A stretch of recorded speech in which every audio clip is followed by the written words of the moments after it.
महिर होड़ा कयजोंग दो रिमिल कुई ताप पारोमिदा बेन सिरा का ठीक होना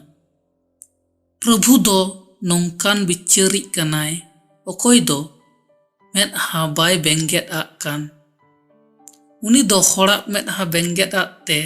रंगे होड़ बाय बे पुछाविया आर बे हक उचु अकान होड़ा नेहोरे लुतुरा कना तुवर होड़ा आरोज बाय बे पुछाविदा आर बांग दो आया दुके लई आय कान रंडी आयुगिए बे पुछाविदी ओकोय होड़ गोटा अंतरते ईश्वरे सिवावाय उनी दोय आतांग उचुआ उनिया आरोज दो रिमिल को हबीज सेटेरोआ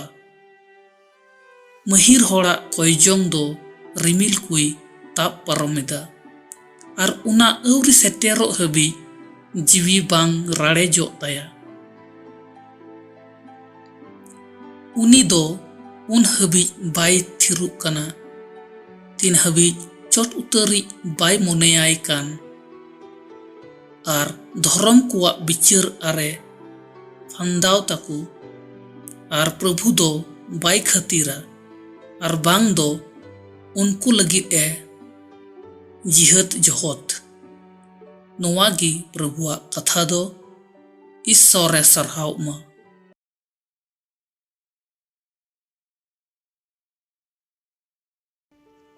नितो दो एकेन धर्म रिया जित टुपरी दोहो तियार अकान तिnye दोसार पाठ तिमोथी ठेन भोरनी प्रेरित पौलुसा दोसार चिठी खोना इनते रिया चेद इन मेना इन्या जीवी दो दोलो कान तिnye आर इन्या उठाव दो हेज सुर अकाना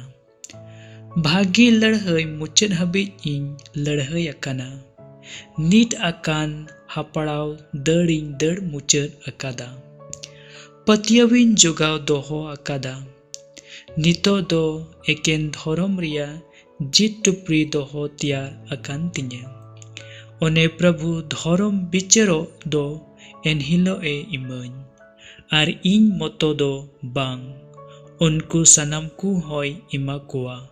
ओकोय उनिया सदरो को उइहर अकाद इन्या पहिल रोड दोगिन रे ओकोय सखी हो बाको तिंगो सोहत लेना बीच कोम जोतो गिको बगी गिडी एदिnya ओना कैतुक दो आलो बाड़े लेखाय ताकुमा मेनखान प्रभु दो इन सेज एना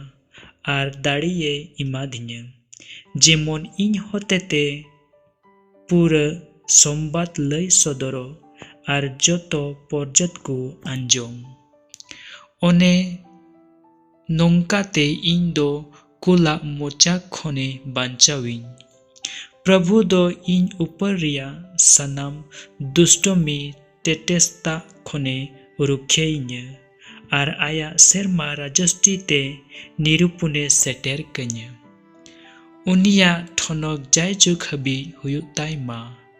आमीन नुआगी प्रभुआ कथा दो ए प्रभु अमा सरहाव हुयुमा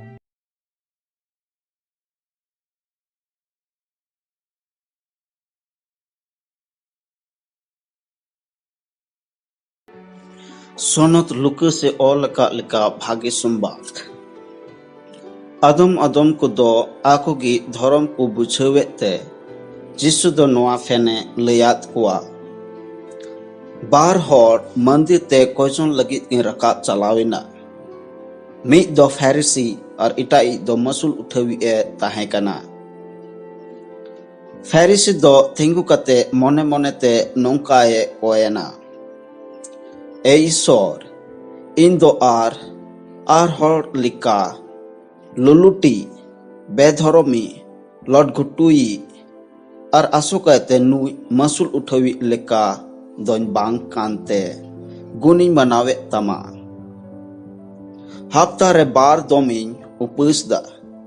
अब मेना तीन सनामा रिया गेल हटिंग रे मी हटिंग दाने दा मसूल उठावी दो फरक रे तिंगुइना अरसेमा से कोयो दो बाय दिला Menkan kolam cetago tulu e men gida. E isor, indo inkui hor dayawin me. Metape kanun. Unita kon nuita gi boronchon dhorom aroyente aya orak te ruwar chalawina. Chita je aku teko usulok kan mi ke mi hor doko nindhan uchua. Ar aku te nindhanok kan doko usul uchua. Nuagi Prabhuwa bhagi sombad do.